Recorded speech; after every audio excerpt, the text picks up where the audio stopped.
Nouvelle journée, nouvelles actualités, nouvelles analyses, messieurs et dames. Bienvenue dans cette émission qu'on appelle Plus de 143 Sport pour la première fois. N'oubliez pas de vous abonner massivement sur la chaîne pour ne pas rater aucune de nos prochaines émissions. Comme d'habitude, dans cette chaîne, nous parlons spécialement de l'actualité sportive. Et pour la première fois, au s'abonner, au partager, au commenter, au savoir comment on a vu c'est que l'actualité sportive est allée. Actuellement, on attend la liste. On attend la liste, mais sur les rêves de tous les Congolais, et on a un nouveau joueur en liste Sébastien Desabre. Mais là, c'est que je vous avais dit que dans la liste Sébastien Desabre, il y aura pas mal de nouveaux joueurs. Mais bon, les cas 4 T, bon, les cas 5 T. Mais il faut retenir aussi que ceux qui affirment que pour nous faire son retour, pour un nouveau joueur. On a fait ce retour, on a un nouveau joueur, non. Mais sur les rêves de tous les Congolais, il y aura un nouveau joueur, il y aura une équipe nationale pour la Coupe du Monde. Sur les informations de ma position, il y aura pas mal de nouveaux joueurs dans l'équipe nationale. Nouveaux joueurs dans la BLT. Le coach doit conserver la même équipe. Mais quels sont les avantages?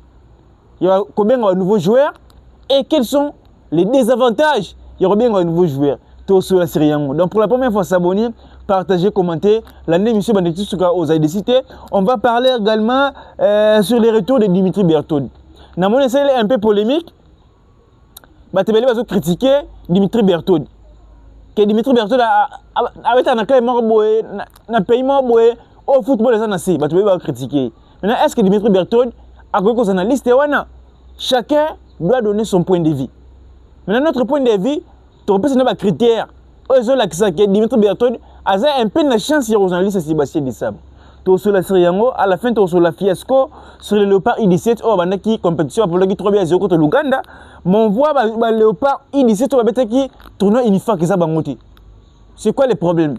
On a des sources, on a des révélations, on a des vérités. On a des pour na jeune want moni ba ke beta kan I-17 na Maroc. Match de Boussole de Poli 3-0 contre l'Ouganda. Chose grave. Tout ça pour numéro na Côte d'Ivoire, na Cameroun. Ils ont besoin de donc tout ça la vérité, ma sur les ébélés sur l'émission de Bisso, tout s'abonner, tout partager, tout commenter, et aussi vraiment qui te communique tout le championnat congolais au player faisait bêtement, donc tout s'abonner, tout partager, tout commenter, l'année émission bande tout ce qu'on a vraiment décidé, n'importe qui vous allez bélé, bolinga ira maou ça dépend Angola partout, comme on a vu sur la chaîne surtout la seule façon d'encourager Bisso c'est de s'abonner, partager, commenter, au niveau soutenir l'émission, benga Bisso numéro zana et ça vraiment qui te communique, je vois les boss les mutu, la personne mot de musique vous allez papa François Katamba, ba mot belé mauvais Crispin Kabou, ya la personne mot Petro Yuanga, mauvais Piro Yamba, Bambo Tebele, Bisika Bozali, partout dans le monde, Bolingaka ira Maouissa, objectif est encore. Nous aussi, nous avons Congolais, dans les États-Unis, dans le Canada, tous à mobiliser. Dans le Mexique, tous à mobiliser. Parce que, les Congolais, on va relouer, qui soutenir qui national, ça n'a pas belleté. C'est belleté. Il y a des choses où l'autorité n'a pas battu, mais actuellement, le ministre des Sports doit contacter le ambassadeur RDC aux États-Unis. Le ministre des Sports doit contacter l'ambassadeur RDC dans le Mexique. Pour tout mobiliser déjà.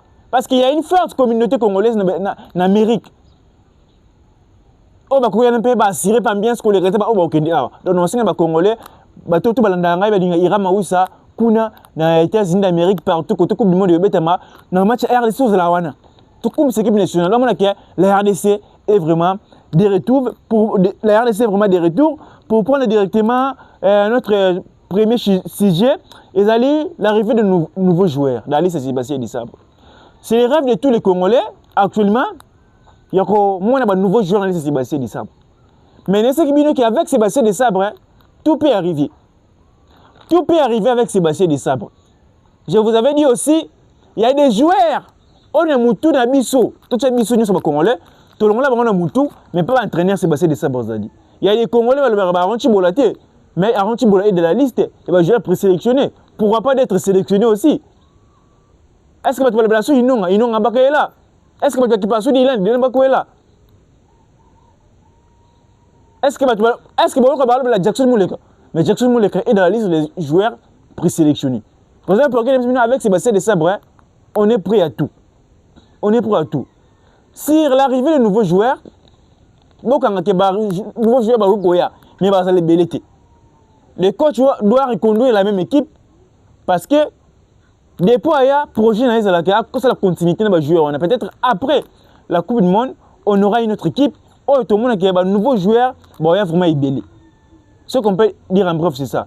Parce qu'il y a pas mal de personnes, oh, bazo, manifester volonté qui a de renforcer l'équipe. Au moins, on va proposer, Tozwa, Mavididi, Maïlou, Bakwa, Willy Kamboula, moi 5 joueurs, on va proposer. Maintenant, 5 joueurs, on est en train de renforcer 5 nouveaux joueurs. Il faut que tu renforcer, tu as 31 joueurs, non. C'est-à-dire que si tu as 5 joueurs, on doit écarter 5. Non, effectivement, on doit écarter 5. Par exemple, si vous appelez un joueur comme Mavididi, vous allez écarter qui? Bongonda, Meshak, il est toujours dans le projet de l'entraîneur. Mais quels sont les avantages qui arrivent à un nouveau joueur, mais quels sont les désavantages qui arrivent à un nouveau joueur? Premièrement, vous commencez par des avantages. Des avantages, et ça, tant que tu as un nouveau joueur, actuellement, l'équipe n'a pas, pour être clair, joueur sur un niveau pénalité. Parce qu'il va marquer des jeux. Tant que tu des avantages, et ça pour un nini, pour jouer au tour, il faut pas un niveau moins haut, il faut pas que au hasard, na casse. Maintenant, lorsqu'on appelle le joueur au hasard dans la même performance, ou bien dans le même temps de jeu, na joueur au hasard, il y a des avantages pour Nabiso. Lorsque vous appelez, par exemple, Stéphane Mavididi qui a joué 40 matchs, début marqué, son 4 passes décisives. Également avec M. Kelly qui a joué sur 18 matchs, début marqué. Non, il y a des avantages parce que quand on gagne le roté. Quand on a écarté, je vais le M. Kelly, c'est-à-dire que tu as tous les joueurs au hasard ma case. Avantage, c'est ça. Quand on a binationné, un nouveau joueur, c'est-à-dire qu'il faut que ce joueur l'équipe au hasard ma case. Exemple, lorsque on voulait remplacer par exemple Banza par Fimoko Pouloulou, ils ont avantage parce qu'on doit remplacer Banza par un joueur qui est très performant. C'est ça l'avantage. Avantage, je m'en ai. Dans ma solo, il arrive à un nouveau joueur pour Baya, ils ont des avantages et des avantages. Dans le Congolais, tous sont surpris, tous sont gâtés. Même s'il y aura 2 ou 3 binationaux, mais toi, l'équipe peut changer. L'équipe peut changer. Tant que c'est Bima, tu as la coach. Parce qu'actuellement, tu as la coach, tu as la liste. Dans la liste, Bimi, ça va comme on va bah, monsieur, c'est pas binemi. Dans le Congolais, tout c'est la tête qui est grand changement dans la liste Mobimba. Parce qu'il n'arrive pas à Mayoulou, Mavididi, quoi. Non. De tous à surpris pour un nouveau joueur, il y a un pénalité. Qui est tenu l'entraîneur. Non, je vous dis déjà ce qui est vrai. Il n'y aura pas vraiment de gros changements effectifs et Sébastien Dissam. Lui, il dit toujours qu'il fait la continuité. Peut-être au départ, il a continué et c'est après la Coupe du Monde. Après la Coupe du Monde. Parce que après la Coupe du Monde, sans blague, sans vous mentir, tout le monde va jouer dans l'équipe nationale. Mais actuellement, tout le monde quand tu as récompensé Bango, mais il y a des joueurs qui ont un projet. On a écarté, par exemple, à un des choix. Il y a des personnes qui ont proposé, par exemple, 10 joueurs qui ont été RDC. Même si actuellement, les joueurs tout le monde ont dit que c'est RDC. Ça 10. Sur le coach, il faut bien bango. Normalement, quand tu as écarté 10, pas bien 10. Maintenant, 10, on a écarté nani, on tire nani, parce qu'il lui dit toujours qu'il y a des joueurs qui ont un projet. C'est ça les grands problèmes. C'est les grands problèmes. Donc, si on est Congolais, nous aura imi. L'objectif, c'est qu'il y a une Coupe du Monde. Coupe du Monde. L'objectif, c'est que ça va belle chose. Ça va belle chose. Mais dans la liste de Sébastien de Sabre, tu peux savoir qui n'a plus de chance. Tu peux pas changer. Parce que c'est la même information que tu as, c'est la même information que tu as, il n'y aura pas de gros changements. Les binationaux vont faire des ébélité. Dans la liste, il va jouer présélectionné. Quand tu as sélectionné 7 avant-centres, peut-être que c'est le coup de quand tu as sélectionné 7 avant-centres, tu as sélectionné qui Bakambu. Maëlle a sélectionné 6 avant-centres, pardon. 6 avant-centre. Azokenaki Bakambu, Maele, Banza, Afimiko Pululu et Sende, na Jackson Mouleka. Vous allez comprendre là où il y a des joueurs qui ont projet de la société, mais ils ont entraîné à Bazali. Jackson Mouleka. Il peut être aussi la surprise de Sébastien de Sabre. Tout peut arriver. Jackson Mouleka. Mais je ne sais pas, si avant-centre sélectionné, sera aux 3 avant-centre ou bien 4. Parce que normalement, il faut avoir 3 avant-centre. Pourtant, oui, c'est Roya, oui, c'est actuellement, il faut utiliser comme avant-centre. Parce que oui, c'est Otoébi, surtout qu'il y a un monde utilisé comme milieu à Koukate. Azama a taille de jeu. Et c'est utilisé comme avant-centre. Maintenant, dans 6 avant-centre, on a présélectionné. Il va sélectionner à 3. Il faut sélectionner à 3 avant-centre. Tu es 8 à 4 nani. La réponse valable est sur la liste Bimi. Sur la liste Bimi, tout le monde a une réponse valable. Pour les objectifs, les objectifs, que tu renforces l'équipe. Pour moi, c'est un objectif que tu peux Coupe du Monde, tu peux Coupe du Monde. Tu as un objectif que soit tu as 74 et la sauté. Il y a un rêve de renforcer l'équipe. Mais il faut savoir, Sébastien de Sabre, des poids à un projet, des joueurs à travailler dans le banc. Pour écarter par exemple, joueur le cola, Bongonda, pour sa marque à taille de jeu, pour te mettre la Coupe du Monde, pour Sébastien de Sabre, pour le football, c'est possible. Mais pas Sébastien de Sabre, peut-être mentir, c'est impossible. Le football, c'est normal. Dans la grande nation, parce que le roi Sénégal, Côte d'Ivoire, Maroc, mais chez nous ici, quand tu as 4 réponses, on n'entend pas. On peut se confiance. Tu as le bel comme l'émission précédente.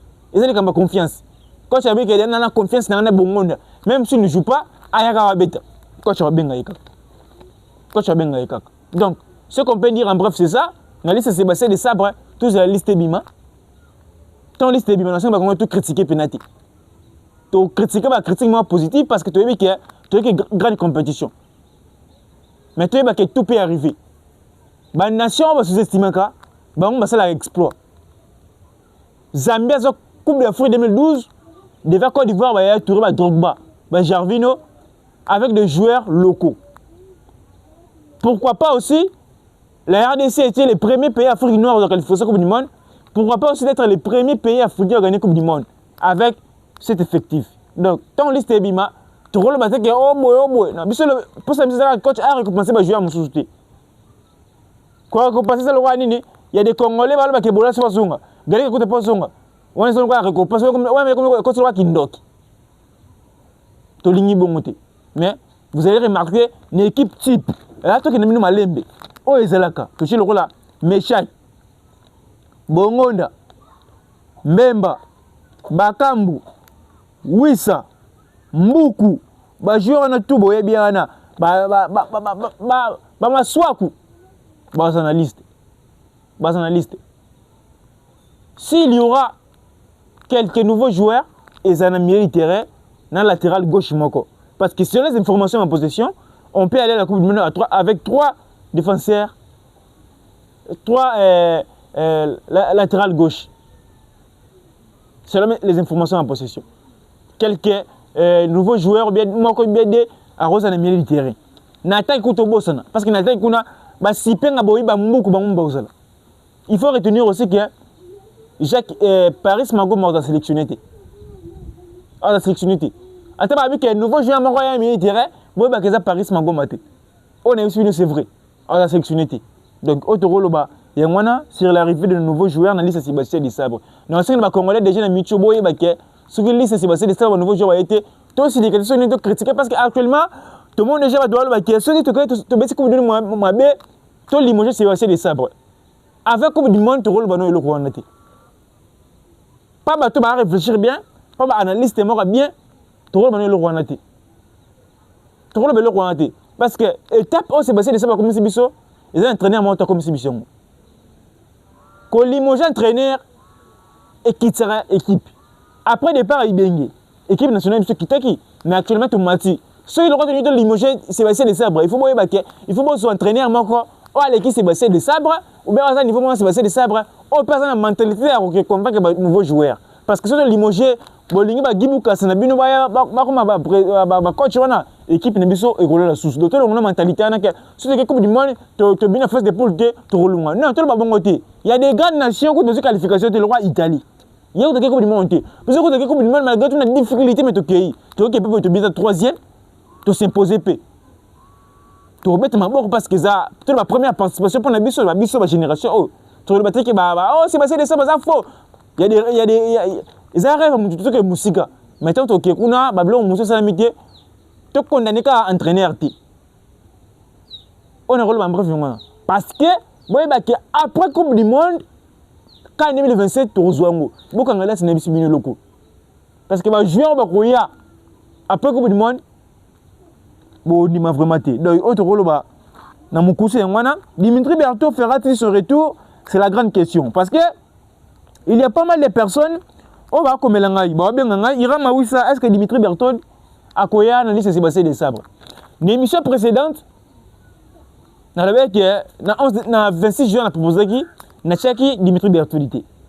Mais après Kolanda ba actualité ou bien na celle de recherche, moi je vois Dimitri Berthaud peut être le candidat sérieux na liste Sébastien de Sabre. Pour quelle raison? Parce que Dimitri Berthaud est très performant. Il joue avec son club. Maintenant, la question est qu'on doit écarter qui pour appeler Dimitri Berthaud. Entre Fayoulou, Mpassi, na Epolo. Epolo, comme on a été, parce que c'est intouchable. Intouchable. Entre Mpassi, na Fayoulou, qui on peut écarter. Politique, bien, et l'autre nom, tout, et ça, Fayoulou, à sa bon gardien, à sa macasse Natirobi. Moi, je vais écarter Fayoulou, qui est en train de battre pour sa macasse Natirobi. Mais laisse-moi vous dire, et Polo, Azama casse Natirobi, qu'on est quand même Fayoulou. Pourquoi on doit aller avec l'esprit Fayoulou, à attendre des choses qui pour ce penalty, batia, sera Fayoulou. Et ça exprime ma bé, et ça il demande ma bé tout normalement, dans coup de monde, on doit mettre un gardien qui est prêt à jouer. À sa fin, on va tirer Robi, n'a pas coup de pied arrêté, n'a pas dit aérien. Il faut que je go le monde à sa bongo. Parce que bien pour le tu connais Fayoulou parce que Fayoulou a ça marqué penalty. C'est ce que tu dis penalty pendant match. Tu le baquet quand tu n'as pas passé à le pendant match. Équipe adverse aussi penalty.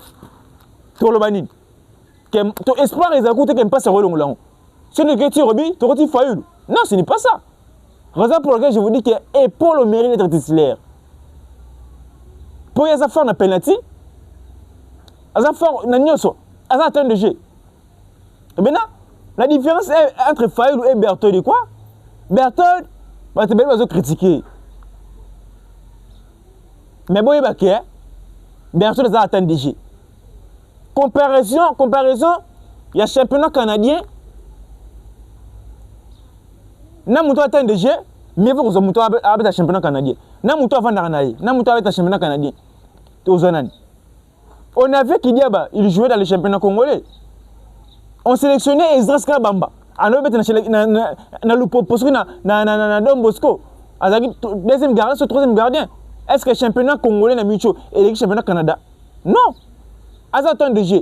On a réalisé une belle performance. Ce qu'on a analysé, n'a pas été que Asa la wakata Fayoulou, mais ce qu'on a analysé c'est Sébastien de Sabre pour n'anga étonné. Dans un étonné. Pour n'avoir critères opposés à la sélectionneur. Dimitri Berthaud dans un angle. Ils ont point de vue. Il y a personne dans le qui a ayate. Je m'en fous. Mais les critères, dans la logique des choses, pour jouer à la sélection, la liste, il y a dans une sélection, Dimitri Berthaud dans un angle. Tout ça est clair. Parce que moi, je vais critiquer. Moi, je vais Dimitri Berthaud a un babongo. Soit il y a par exemple, attends les Havre, attends Kanye Sport. Attends, Samba Sport, le club qui a la deuxième division de Turquie, tu n'as pas de bengaï. Pour un bras dans le championnat Canada. Il y a un peu de critiquer. Mais dans le championnat Canada, on est très performant. Même Bérard Bolwa qui a Azamoukousé, son nom est Real de Madrid, qui monte à Ningol Baki. Ah, Azamoukousé, non. Mais Azam attend du jeu. On a critiqué dans l'AID, on a entraîné parce que la réponse est dans la liste de Sébastien Lesseur publié. Qui est, quand tu as Berthaud, il a dû Fayoulou. Quand je suis Fayoulou, quand tu Berthaud, On n'a pas la liste de décembre. Mais actuellement, juste au bas, na o esengeli. Muto zo mérité na ozo mérité. Donc autre rôle bref ni ngona. Pona Dimitri Berthold. Dimitri Berthold aza gardien mon Congolais. Azo kina Dimitri Berthold na Coupe du Monde. Azo kina Faulu. Bango tout bazora ba troisième gardien. Différence c'est ça que to le baka que Faulu na ti Robi a makasa no sunga biso. Pas long la penalty. Alors tu passes na poto, ceux qui tirent Robi ba bisa passe beaucoup de Faulu. Mais pendant match, Mbemba simbi touche. Équipe adverse aussi penalty. To Robi misa passe to côté Faulu, après Faulu le penalty peut donc passe. Ils ont raté. C'est-à-dire qu'on doit mettre un gardien qui est déjà fort dans les tirs Robi. Ça déjà impeccable le Nyoso. Raison pour laquelle Ato que Berthold Daya, Onaya, Moutoua mérite aux titulaires, ils ont Mathieu Polo. Ils ont Mathieu Polo. Mathieu Polo. Mathieu Polo nous mérité. Donc, vu que coach Albakia a changé l'équipe T, bah nouveau joueur bah on peut belleté. Effectif on a qui nango, mais coach Foye Bakia, football c'est simple, assez compliqué. Lorsqu'on part à la Coupe du Monde, l'effectif n'est pas aligné. C'est-à-dire que Namoukia va jouer en temps de jeu, bon faut être titulaire. Je ne comprends pas dans quelle philosophie, politique, stratégie, coach Ocha, Mathieu Paul là-bas, pour titulariser le ligne passe. Ils ont raté. Même si le ligne passe, c'est la belle performance. Et jamais, impossible. Impossible. Pendant un match amical, tu vas de Neymar, quand tu fais Acha, Nani, Épaule. Épaule a bien pris Nyoso. Contre Chili, Fayu, ceux qui Berthold, ceux qui n'ont pas si, Bakaboli Namundam. Parce que dans la Coupe du Monde, on a Moutfoua mérité la titulaire et les épaules. Parce que dans le ça là, dans la tête des jeunes performances à ça, ils méritent. Depuis, tu vas mettre les 31 dans le ballon à chaque fois. Si on a le ballon, ça n'a pas si. Depuis, tu vas mettre les 31, tu vas mettre saison mobile. Parce que c'est saison mobile, Fayu la mettre 5 matchs, on passe à 4 matchs, saison mobile. Mais tu sais que depuis, tu vas mettre les 31 de Jamaïque. Tu vas mettre à mois de mars. Pour le monde, na juin. C'est-à-dire que les 3 mois, on est sur, on passe à un match maroté. Fayu la mettre un match maroté. Comment on peut aller à la Coupe du Monde pour mettre un passi et laisser épaule sur les bancs. Tandis que le gardien titulaire, il est Havre. Le numéro 1, il y a un passi, c'est le 3e gardien sénégalais. Mourinho. C'est incroyable. Ce qui se passe en RDC. C'est incroyable. Le coach a connu la même équipe, mais il faut aïe baké, bah choix n'a pas 11 de départ. Na 11 de départ bah choix n'a. Tu vas mettre que n'a Sénégal. Attends tu potes n'a Sénégal na Maroc. Mais Sénégal les Sénégal, Maroc les Maroc, Portugal les Portugal, Colombie les Colombie. Tout ça on a moutou.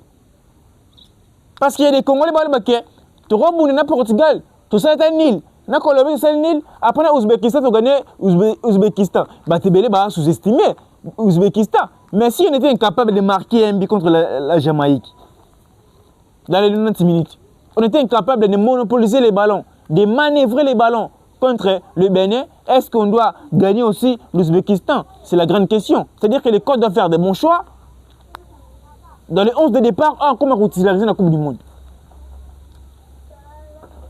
Il faut faire un bon choix.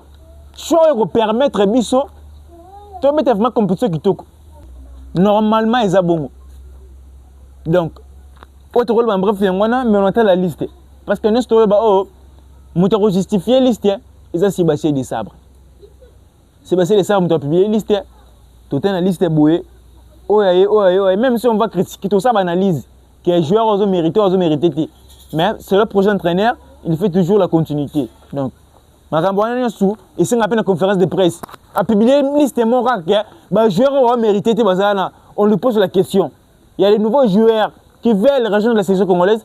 Pourquoi vous avez accepté de sélectionner par exemple un Maswaku qui ne joue pas, un Bongo qui ne joue pas? C'est à lui de répondre. Mais malheureusement, liste en RDC na conférence de presse. Donc autre rôle bref yangwana to le maintenant quand U17 va Léopard na biso ba pour la qui match liboso 3-0 contre Ouganda. Mais tu vois qui va vérité bimi o ça biso passe. Tondo yo kaka masola 10%. Ezalaka na ibenge. Oh ibenge azoba joueur locaux pour na 10%. Mais tu vois qu'on soit na U17 l'histoire dit 10%. L'histoire 10%. Parce que la majorité ba joueur wana ba beti ba beta kani wana ezate ba o ba gagner qui tourne Unifac. Même les meilleurs buteurs à tourner Unifac, j'ai oublié même les noms. Alors sélectionné té. Ba sélectionné ka bana ba wesh bana bango ba sélectionné wana. Il y a un peu ba fouteur. Ba jeune o ba bunda ta ba terrain ba zelo awa. Ba beta ba vrai football. Ba zo bango te ba zo bana bango ba wesh bana nini ba tala bilongi. Ba résultat ngona. To be so tournement sur I21 na Hollande kuna. Bo benga te ba jeune so ya bana no ate ba njili wana ke beta. Bo so bana beta na ba Thailand bana so ya banani wana. Match to pola nyonso wana ezaka autour ba 10%. 10%. Ce bi de coach na bango comme ne boue be autorité na bango ta gérer sélectionner comme ne boue. Ngamo na finir le kamukebe zo wana to beta. Mais nyonso wana eza image à bien té. Le Sénégal aujourd'hui, exemple au Sénégal, je donne toujours l'exemple du Sénégal parce que le Sénégal, c'est l'exemple à suivre. Actuellement, le Sénégal a besoin de classement FIFA, la visibilité mondiale et internationale a besoin de mais tant que vous avez top 3, Sénégal, ça a quitté en 2015, il y a un combat Sénégal. Et on appelle ça exemple au Sénégal, pour que vous ayez Sénégal, il y a besoin. Mais le Sénégal, l'équipe d'âge n'est pas ils sont en 2023 et 2022. Bazoa kan féminine, bazoa kan ya mikolo, bazoa kan senior, bazoa kan I17, bazoa chan, bazoa nyonso bazoa. Et là on est ils ont construit et comme ça pays pour la grande nation ngwana. Maintenant tout le monde ba bloc wana salama, ba polémique on est bima, eza kitoko côté. Ba jeune wana ou même ba joueur oyo ba remplacer ba Mutusa ba Sadi qui na fitir, eza ba on ba négliger. Tant que vous négligez bango ba fouteur baba na bino ya on tesa la ke l'équipe d'âge na biso ke musikati ba jeune biso ba bundaki na Unifaka bana wana ba bundaki imaginez vous mtabi meilleur arbitre tourner Unifac mais là sélectionné ti na kan I17 et l'axini donc c'est vraiment compliqué na ba vérité il y a d'autres vérités qu'on a le bon TVT ba scénario musu ba bi wana ba geste musu wana pratiquement boleka wana pour sélectionner bango c'est vraiment honté raison pour laquelle linga tout ça ka mission lingala parce que s'il y a des Français ou bien des Sénégalais des Ivoiriens les Européens na biso boy vraiment c'est compliqué pour nous ce qui se passe en RDC donc Nzamba Sunga président fédération Moraya bien a aidé biso pour makamno c'est comme bien actuellement comme ça tantôt plus tôt ils ont vraiment quitté côté championnat ils ont bêté comme il faut je te dis très bien que premier ezali les Aigles du Congo actuellement na Kinshasa au ben na championnat biso na banezoya to bossa na kombo mazembe kombo vita et kombo ya Aigles du Congo parce que maniema union vita mazembe baza vraiment au déclin baza na C les Aigles du Congo zo bêté football mo kitoko mingi je remercie vraiment le président Vili Chimanga na on so sala exactement moko ça a 10 ans ata 8 ans mais azola ce football mo bien parce que c'est une académie ba vite on passe ba 80 ans mais ta académie mo boye ka ça ba ils a raté biloko ze mo pe football na biso ngwana ba académie ça remonter donc c'est vraiment honteux autre rôle ba bref ngwana ezanga ira mawisa depuis que c'est la capitale de la République démocratique du Congo to s'abonner to partager to commenter nebi ke bosé belé bolinga ira mawisa pour le monde ba to États-Unis tout nebi ke tout ça bien ensemble ba biso peut-être tout ça déplacement mais au bazar on a besoin tout ce stadion est vraiment autonome ba congolais nous sommes de retour que la coupe du monde donc autre rôle ba bref vous mettez s'abonner partager commenter ça là bien sinon portez-vous bien gardez le sourire faites-vous plaisir avec votre argent car les problèmes de la vie ne finiront jamais merci à la prochaine.